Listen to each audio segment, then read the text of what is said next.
like a patchwork quilt, doesn't it?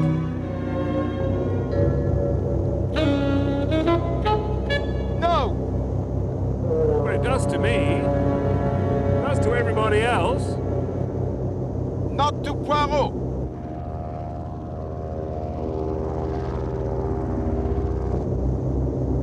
I suppose you don't think that looks like a great mass of cotton wool?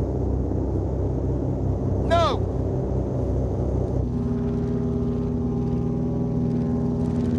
I don't think you've got any imagination at all, Poirot. That is true, mon ami. But fortunately, you have enough for both of us. It is extremely valuable to me.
Good morning, sir.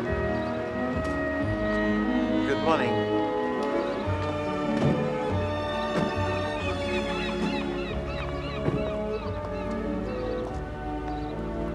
Ah, c'est magnifique.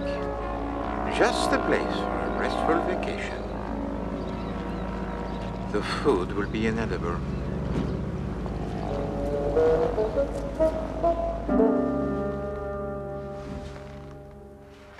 What do you think, Poirot? Down to the beach this afternoon? Or shall I have a round of golf? Tennis court's pretty good, I understand.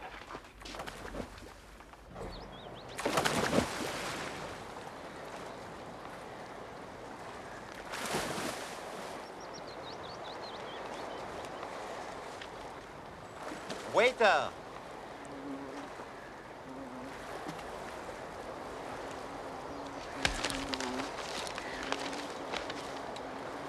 Still no news of Captain Seaton?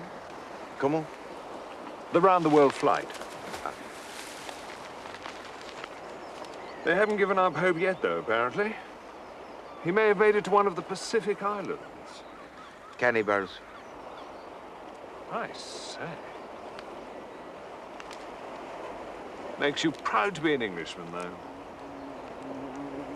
Oh, I'm sorry. Do not be sorry, Hastings. It is not a tragedy for me that I was born on the wrong side of the channel.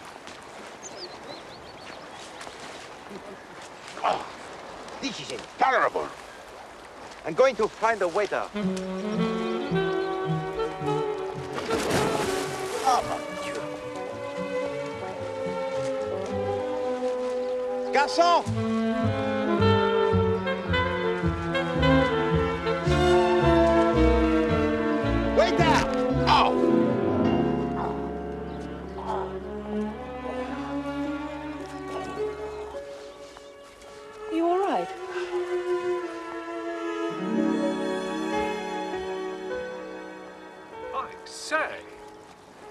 Do not perturb yourself, Hastings. The turned ankle, that is all. I wish you'd let it be seen to. Ah, in the pleasure of your company, mademoiselle. The pain, it already passes. Ah, pardon. This is Captain Hastings. Hastings, imagine. The house over there, on the point, it belongs to Mademoiselle Buckley. Really? It's called End House. I love it, but it's going to rack and ruin, I'm afraid. Oh, that is sad. It's a big house. Do you live there all by yourself? Oh, I'm away a good deal. When I'm at home, there's usually a rather rowdy crowd coming and going. I was beginning to imagine you in a dark, mysterious mansion, haunted by a family curse. Well, if it is haunted, the ghost must be sent to protect me. I've had 3 escapes from sudden death in the last 3 days. Escapes from there? Well, just accidents, you know. Oh, curse these bees. I hate the way they come right past your face. Ah. Nick! Nick! Here, George. Here I am. Come on, girl. Freddie's frantic for a drink. Hello? This is Commander Challenger. He's in the Navy. I have a great regard for the Royal Navy. Oh. Hold on. Hold on. All right, George, don't get overexcited. Come on, let's go find Freddie and Jim.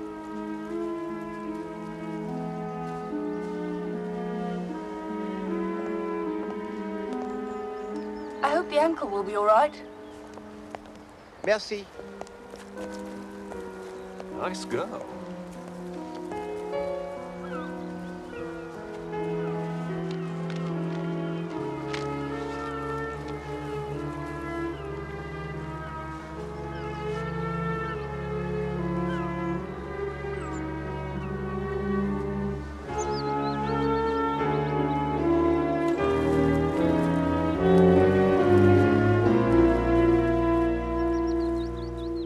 Is Commander Challenger what you might call the good chap, yes? Oh, absolutely. Oh, good dive. Has he the tendresse for her? What do you think, Hastings? My dear Poirot, how on earth should I know? Well, That's Miss Buckley's hat, isn't it? yes, we are going to return it to End House. Thus, we shall have the opportunity to see again the charming Mademoiselle Nick. Do you know, I do believe you've fallen for her. No. You are under a misapprehension, mon ami. The young lady, she is very charming, yes. But I am more interested in her hat. I don't see why you'd be interested in her hat. There's a hole in it. Yes, indeed. Did you do that? Hastings, did you notice the way Mademoiselle Nick flinched as a bee flew past? A bee in the bonnet, a hole in the hat? A bee couldn't make a hole like this. But a bullet could, my friend. A bullet like this. Mademoiselle Nick has 3 escapes from death in as many days, now a 4th. These are not mere accidents, mon ami. You'd have to be a madman to try and shoot someone in a hotel garden in broad daylight. Ah.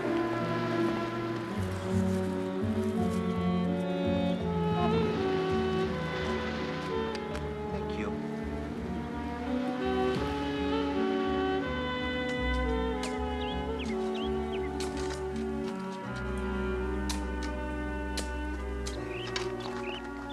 Good night. Morning. Good day.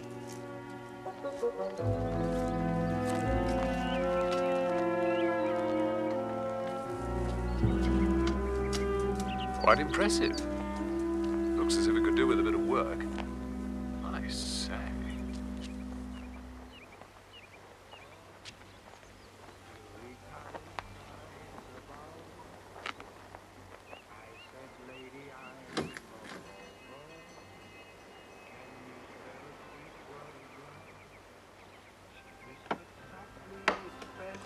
Yes? Then as I kissed her hand, I could see she wore a plain. It's not exactly courteous, Lazarus, to ignore us like this, what? Jim is far too good a dancer to be a gentleman. Aren't you, darling? Hope so, Freddie. An awful waste of an expensive education otherwise.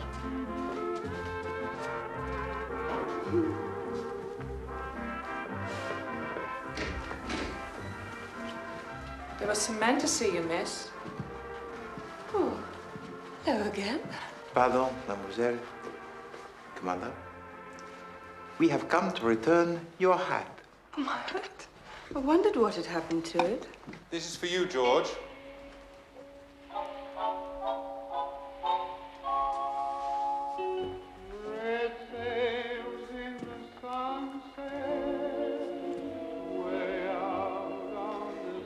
There is a matter of the greatest urgency I must discuss with you, mademoiselle. Oh, don't say you're selling something. No. With that moustache and staying at the Majestic, can't be.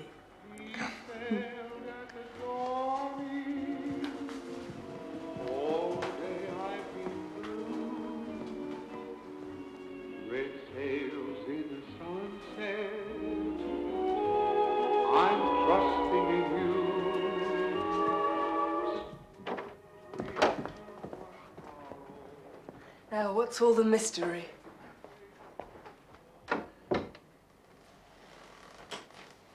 Mademoiselle, it was not a bee that flew past your face this morning. It was this. What is it? It is a bullet. Well, I'm damned.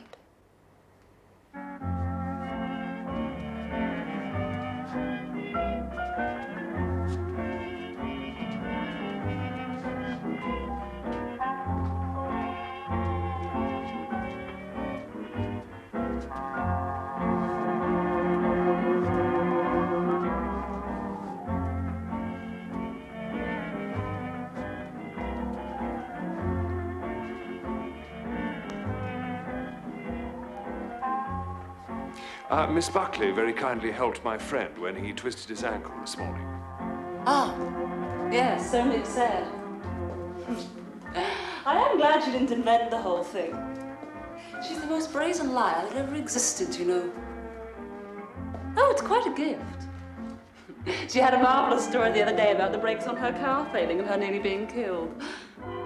All nonsense, Jim says. Jim knows about cars. Is that your Chevrolet Phantom outside? Yes. Pretty, isn't she?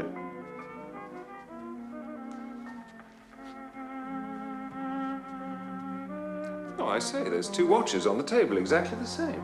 Oh, we've all got one of those. Don't touch, old boy.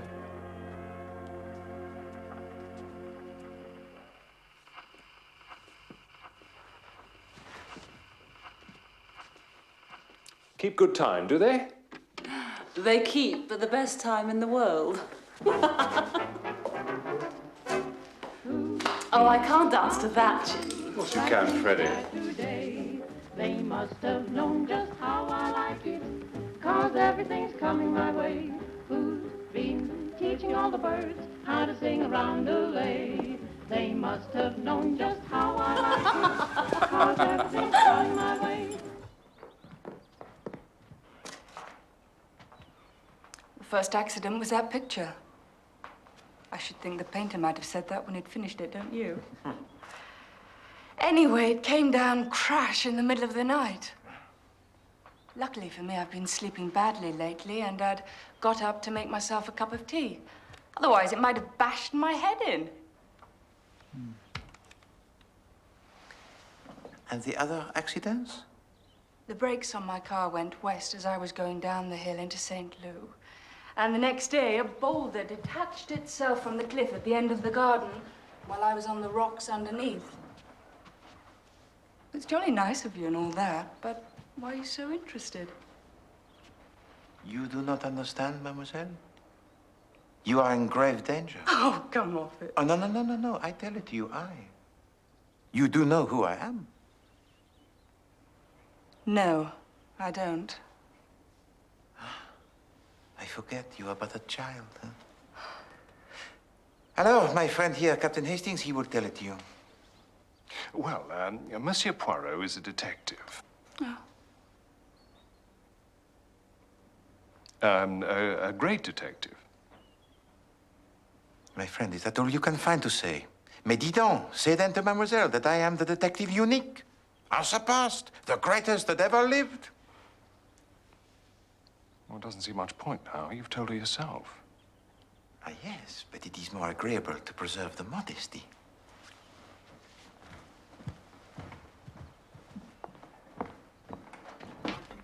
No, but seriously, these were just accidents. You are as obstinate as the devil. Aren't you clever? That's where I got my name. My grandfather was popularly supposed to have sold his soul to the devil. I lived here with him, so they called us Old Nick and Young Nick. My real name's Magdala. Well, that's unusual. Yes, it's a kind of family name. There's been a lot of Magdalas in the Buckley family.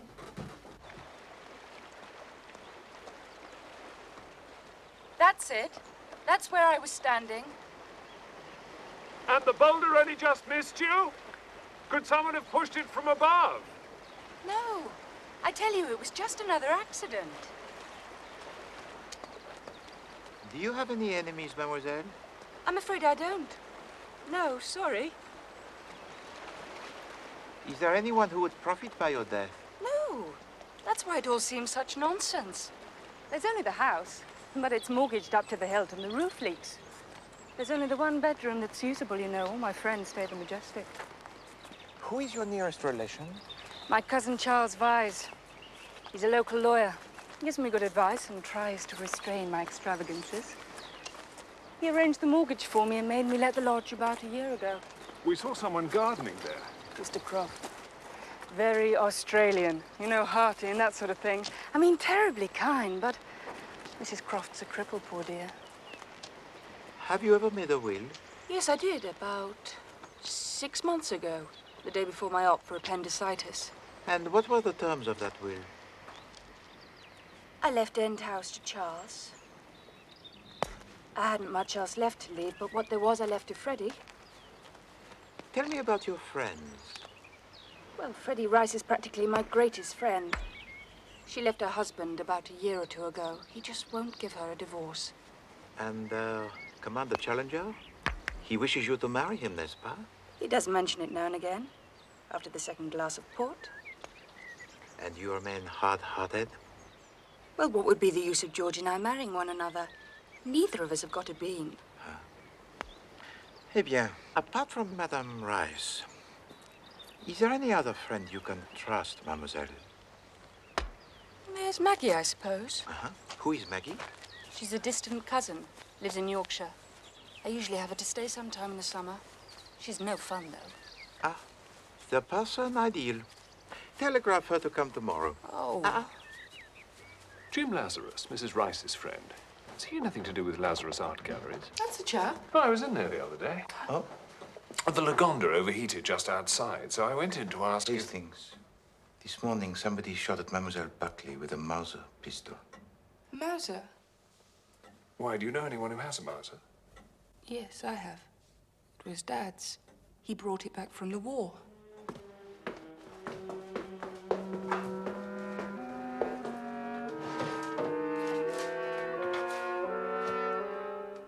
It's gone.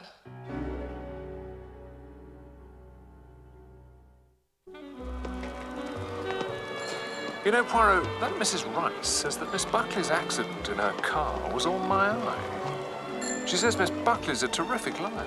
Really? That is most interesting, Hastings. It is interesting for itself, and it is interesting that Madame Rice has said it. But why should she say it? Even if it were true. These little curious things. I like to see them appear. They point the way.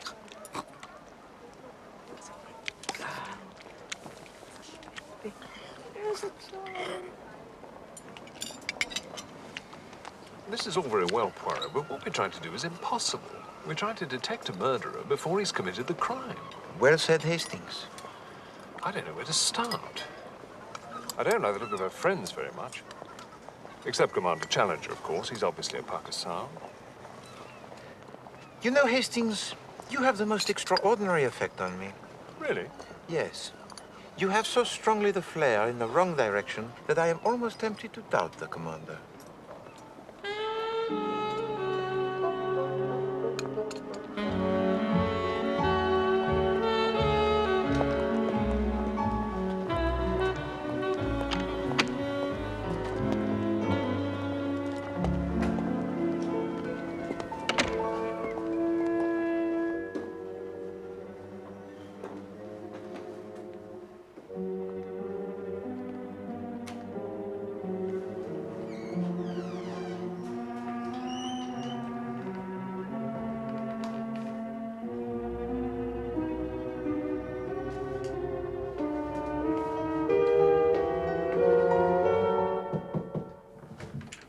Who's that?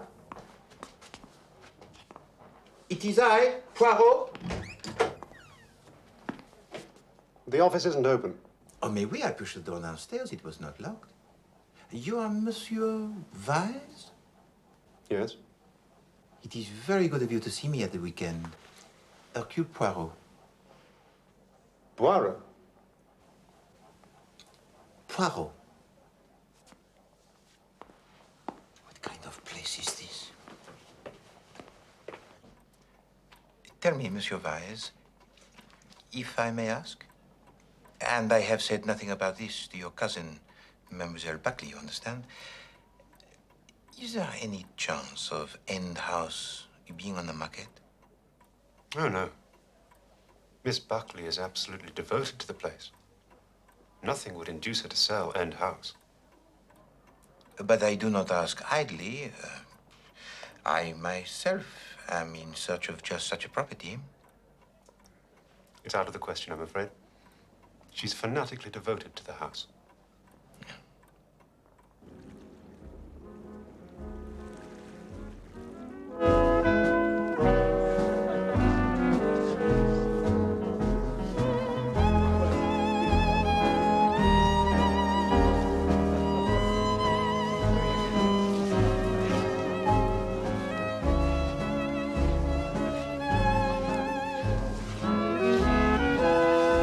Why should Charles Vyse say that Mademoiselle Buckley had a fanatical devotion to the house? Did it seem like the fanatical devotion to you, Hastings? No. No. Not to me.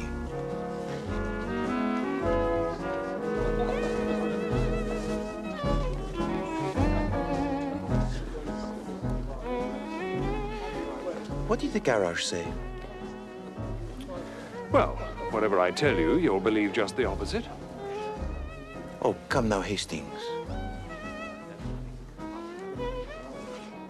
Oh, very well then. The garage said that the valve on the back of the brake drum had definitely been loosened. Truly? Then why did Madame Rice say that the car accident was all an invention by Mademoiselle Buckley?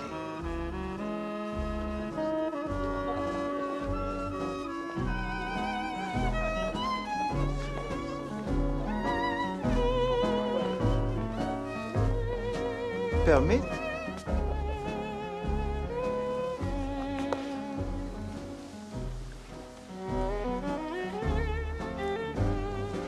Madame, I do not know if your friend has told you, but today her life has been attempted.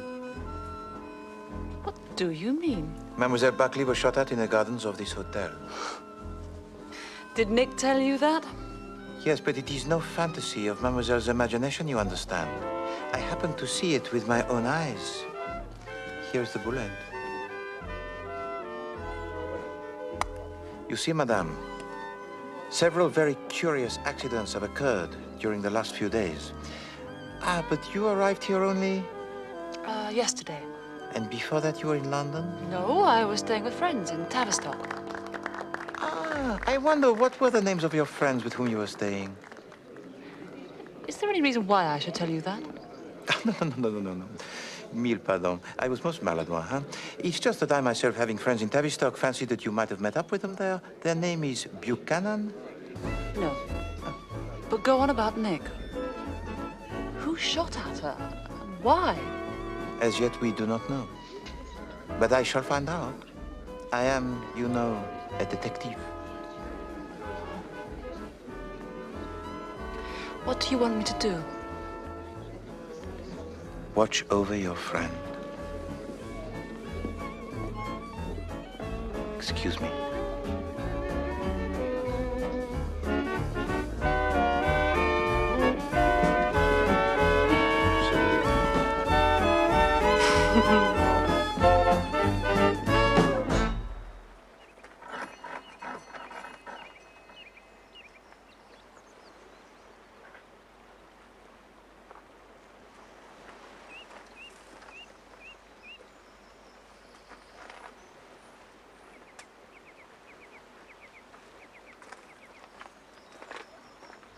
It's open.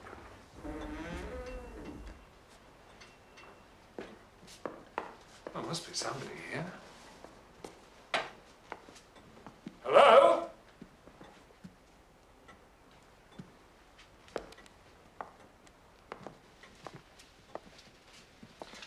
Well, If they leave the house open like this all the time, I'm surprised they haven't all been murdered in their beds. All right? I want you to come out very slowly with your hands above your head. Ah, Monsieur Croft.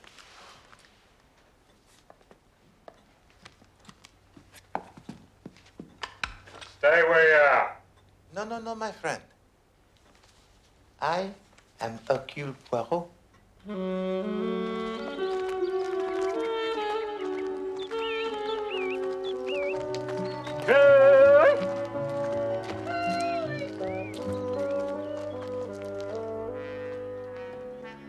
Who do you think this is, Mrs. C?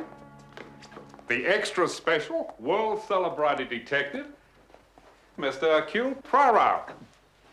I brought him right along to have a chat with you. Well, isn't this too exciting for words? Enchanté, madame. And Captain Hastings, Mr. Poirot's associate. Oh, I've read about you too, Captain. Oh, right. They're friends of Miss Buckley, Mrs. C. Oh, well, isn't that nice? What a dear child she is. Not very well liked in this neighbourhood, I've heard, but isn't that just the way in these stuck-up English places? That beady-eyed cousin of hers has no more chance of persuading her to settle down here for good than fly in the air. Ah, so Monsieur Charles Vyse is in love with our little friend? He's silly about her, but she won't... Don't gossip, Millie. I have my reasons for being interested in that girl. I wonder, Mr. Poirot, if you'd care to see some snapshots of Australia? Well, Good.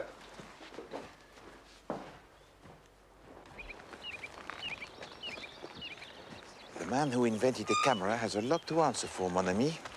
Nice people. Typical Australians. I do not know. That cry of cooey, the insistence on showing us 5,000 photographs, were they not playing the part a little too thoroughly?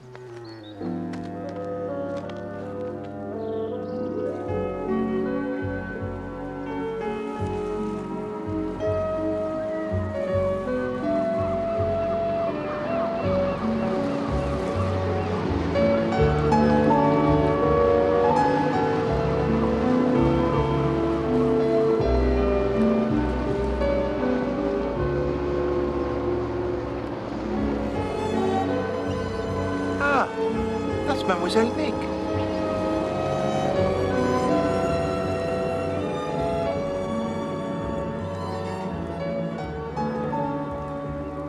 See you tonight then, George. Righty-ho. Bonjour, mademoiselle. Hello, Monsieur Poirot. Captain Hastings? Morning. Is this your boat? How would I afford a thing like that? It's George's. I'm just rushing to the station to meet Maggie, the nurse and guardian you insisted I send for from darkest Yorkshire. Bon. I shall feel happier. But you're wrong, you know, about Maggie. She's got no kind of brains. Good works is about all she's fit for. That, and never seeing the point of jokes. But there is no joke here, I think, mademoiselle. Cheer up, Monsieur Poirot. Tell you what, why don't you both come to dinner tonight and watch the fireworks?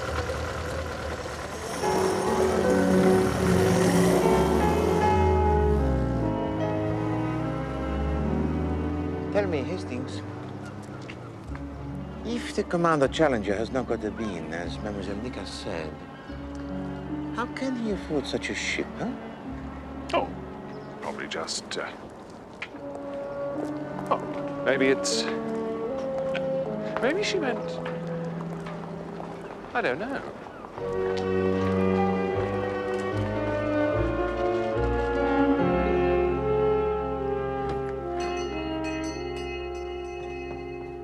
Ellen?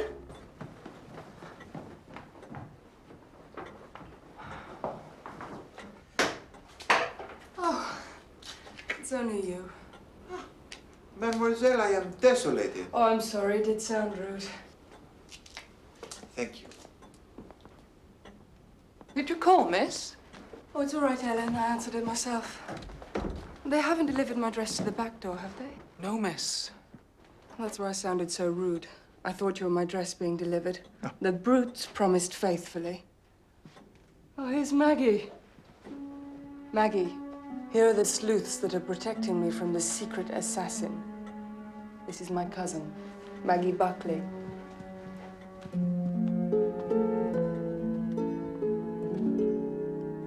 That's a marvellous shawl, Mick. Yes, it'll be warm when we're watching the fireworks. I've never seen you in a black dress before, Nick. I thought you hated black. I do hate it. The cleaners didn't deliver the one I wanted to wear. That racket. They shouldn't allow speedboats in the harbour. It's not a speedboat. It's a seaplane. I think these flying people are absolutely marvelous. Pity about Michael Seaton. He may still be all right. Rather a mad family. That uncle of his, Sir Matthew Seaton, he was balmy. Died about a week ago. Wasn't he that millionaire who ran bird sanctuaries? Yeah, some girl chucked him once. He took to gannets by way of consoling himself. I don't see any reason to assume Michael Seaton's dead yet. Of course, you knew him, didn't you? I forgot. We met him last year at Le Touquet. He was marvelous, wasn't he, Freddie? Don't ask me, darling. He was your conquest, not mine. Have you done any flying, Captain Hastings? Well, actually... There's the telephone. Oh, don't wait for me. I don't eat dessert. All the extra guests will be arriving for the fireworks soon anyway.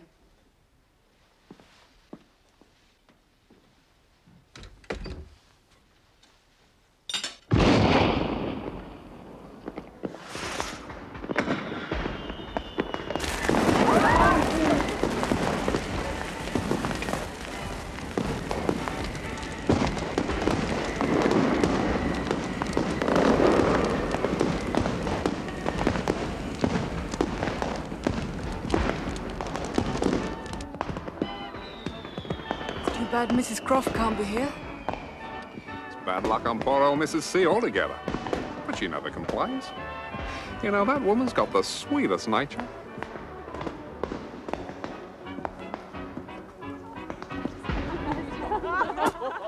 Splendid view of the festivities, eh?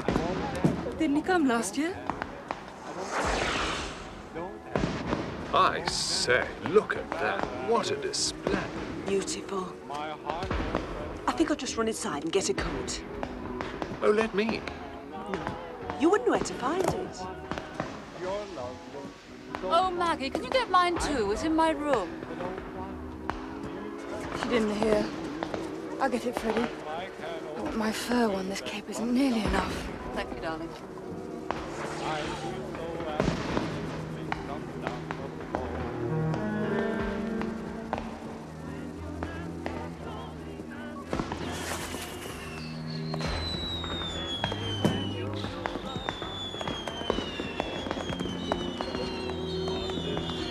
It is monotonous, do you not find, Hastings? I like the different colored ones. I fear the dampness of the feet. I shall watch the rest of the display through a nice window from the warmth of the house. I wouldn't mind putting something on myself, actually.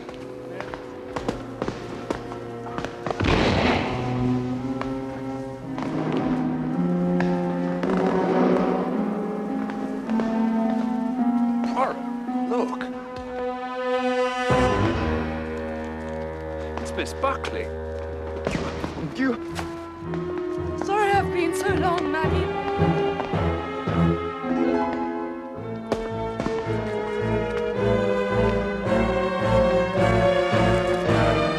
It's Maggie Buckley. She's been shot.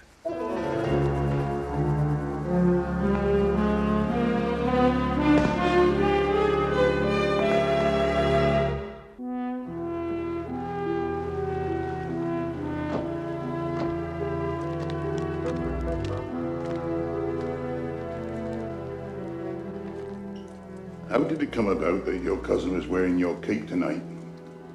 We came in to fetch our coats, and I just flung off the cape on the sofa there. I went upstairs, and I was still in my room. And I heard Maggie call out that she couldn't find her coat. She said she'd take mine if I didn't want it. And I said, all right, I'll be out in a minute. And when I did come out.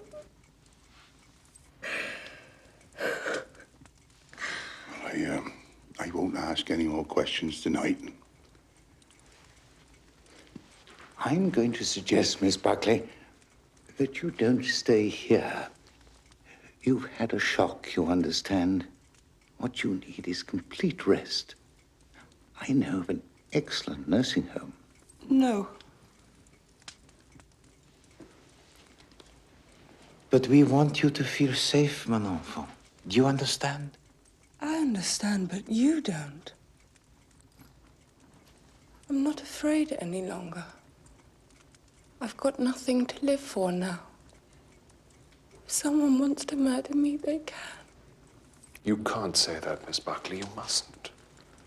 Mademoiselle, I have failed you. I, who promised you protection, have not been able to protect. But now I want to know that you are in safe hands, huh? With people around you day and night. What's going on? It's not naked. She's not dead. No.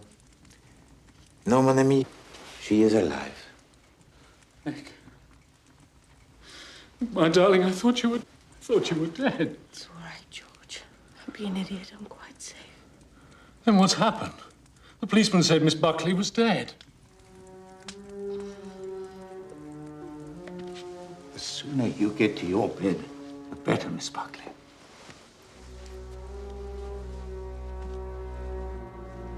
I'm sorry, George.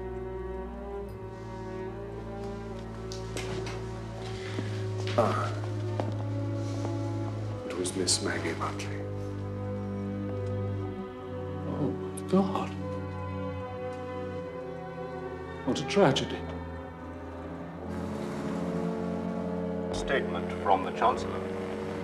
As announced in our 9 o'clock bulletin, hope has been abandoned for the aeroplane pilot, Mr. Michael Seaton. Treberand Island fishermen have salvaged wreckage believed to be parts of the Albatross, the seaplane built by Mr. Seaton for his attempt to fly round the world. The opposition... No one, Dr. Graham. No one. Not even the dearest friend of Mademoiselle Buckley is to be allowed to see her. Oh, Monsieur Poirot. Not even the King of England. No one. Except me, Captain Hastings, and your good Seraphim. Mademoiselle, I wish you good night.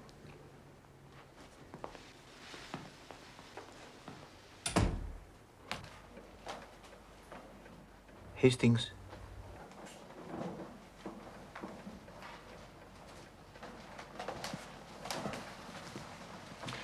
How is she? Safe. You don't think the police could be right, do you, Poirot? That this is the work of some wandering lunatic? No. The murderer is someone in Mademoiselle's own circle. Do you think he realized he'd killed the wrong person? I am quite sure he did not. Must have been an unpleasant surprise when he learned the truth. Difficult not to give oneself away in circumstances like that.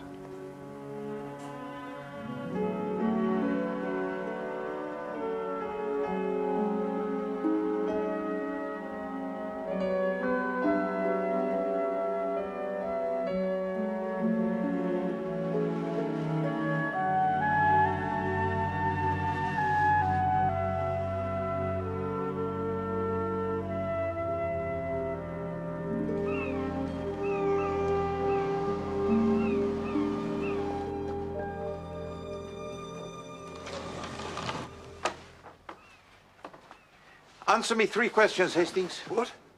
What? 3 questions. 1. Why has Mademoiselle Nick been sleeping so badly of late? 2. Why did she own a black evening dress when she never wears black? 3. Why did she say last night, I have nothing to live for now? Did she? She did. Answer the questions, Hastings. Well, as to the sleep, well, she's been worried lately. About what? What? Oh. I don't know. With the black dress, well, you heard. The cleaners let her down. Anyway, all women have a black dress. You have little appreciation of the feminine temperament, Hastings. Well, anyway, the last, well, it was a natural thing to say after that awful shock. No, mon ami. It was not a natural thing to say. To be horror-struck by her cousin's death, to reproach herself for it, yes. All that is natural enough, but the other? No. Never before has she displayed that attitude. She has been defiant. Hello? Yes? Certainement. Yes.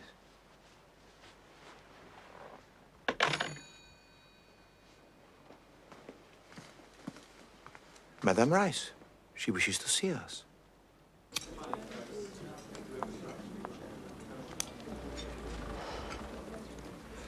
I suppose there's no doubt that the intended victim was really Nick. I should say, madame, that there was no doubt at all. You asked some questions about Tavistock the other day, Mr. Poirot.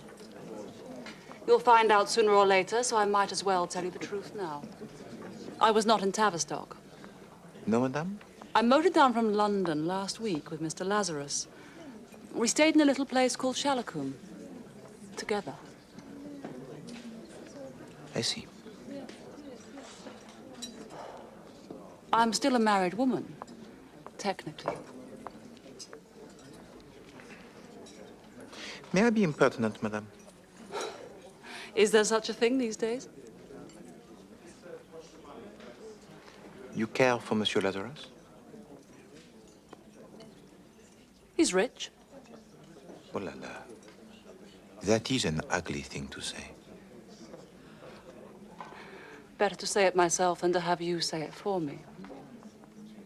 You are very intelligent, madame. You'll be giving me a diploma next. I'm going to take some flowers round to Nick and see how she is. Oh, that is very amiable of you. And I thank you, madame, for your frankness.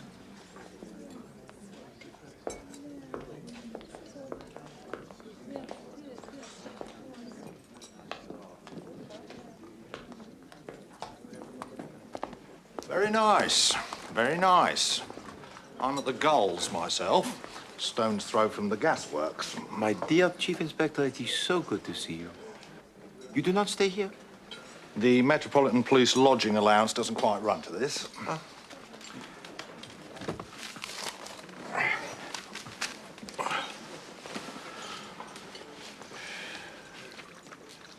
Funny old business, this end house malarkey, eh? As you say, Chief Inspector. You think these accidents she had were all part of it? Oh, there is no doubt. You might be right. Be a help if we could get hold of the gun. Probably at the bottom of the sea by now, if the murderers got any sense. They mostly haven't.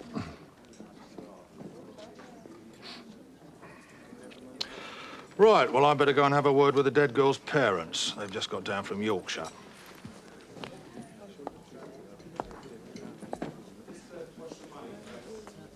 Let me know if you have any ideas, won't you? Of that you may be sure, Inspector.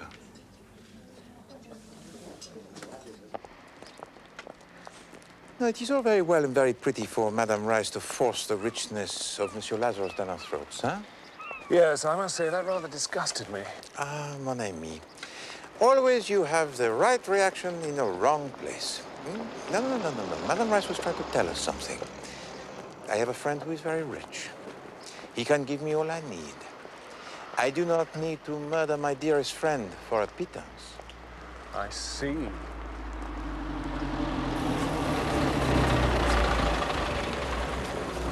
Look here, Poirot, what's the meaning of this? They won't let me see her. Is this your work? Have you seen Dr. Graham? Gave me all the usual guff, as well as can be expected, past a quiet night. Think I don't know those tricks? I've got an uncle in Harley Street. I think you're at the bottom of this, Poirot. Listen to me, mon ami. There is no fooling you. If one guest is to be admitted, others cannot be kept out. You comprehend? I see. All or nothing, as you might say. We will say no more, huh? The extreme prudence is what is needed at the moment. I can hold my tongue. Mum's the word, eh? I'll send her some flowers. They like flowers, don't they?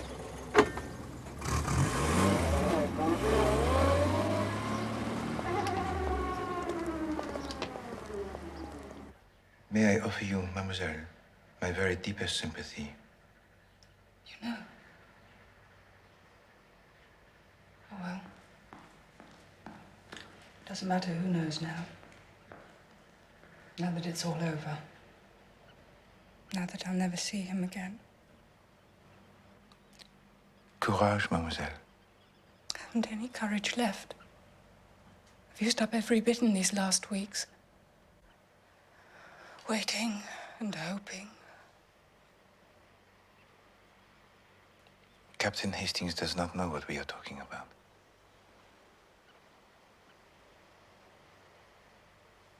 Michael Seaton, the airman. I was engaged to be married to him. And he's dead. You heard the news last night? On the wireless. I made an excuse about the telephone. I wanted to hear the news alone in case. I don't want to live. I don't want to live. I know.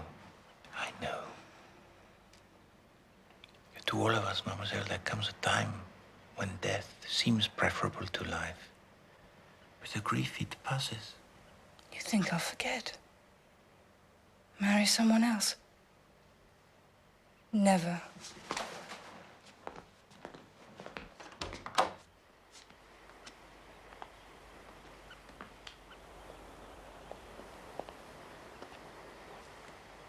But you are fortunate, mademoiselle. You have been loved by a brave man. When did you get engaged? Just after Christmas. But it had to be a secret. Because of Michael's uncle. Sir Matthew Seaton. He thought women ruined a man's life. He was frightfully proud of Michael, though. He financed the building of the Albatross. And if Michael had succeeded, he would have been independent of him.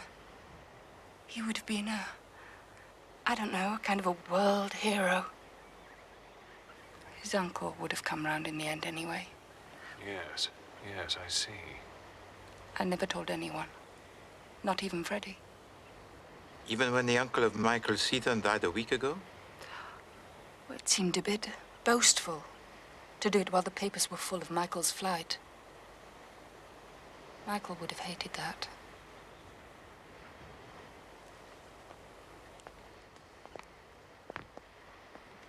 Mademoiselle, you once mentioned that you had made a will. Where is it, this will?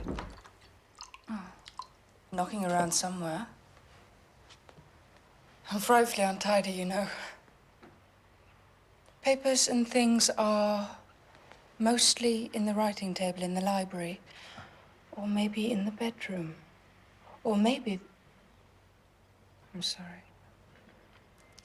You will permit me to make a search for it, yes? If you want to. I was right. What do you mean this engagement business has some bearing on the crime? Listen to me, mon ami. Just over a week ago, Sir Matthew Seaton dies. And Sir Matthew Seaton was one of the wealthiest men in England. Yes. Attendez, he has a nephew whom he idolizes and to whom we may assume he has left his vast fortune. Last Tuesday, this nephew, Michael Seaton, is reported missing, and on Wednesday, the attacks on the life of Mademoiselle begin. Now, suppose, Hastings, that Michael Seaton made his will before he started his flight and that he left all that he had to his fiancée. In this case, it is not a paltry inheritance that is at stake. No. It is an enormous fortune. Ah!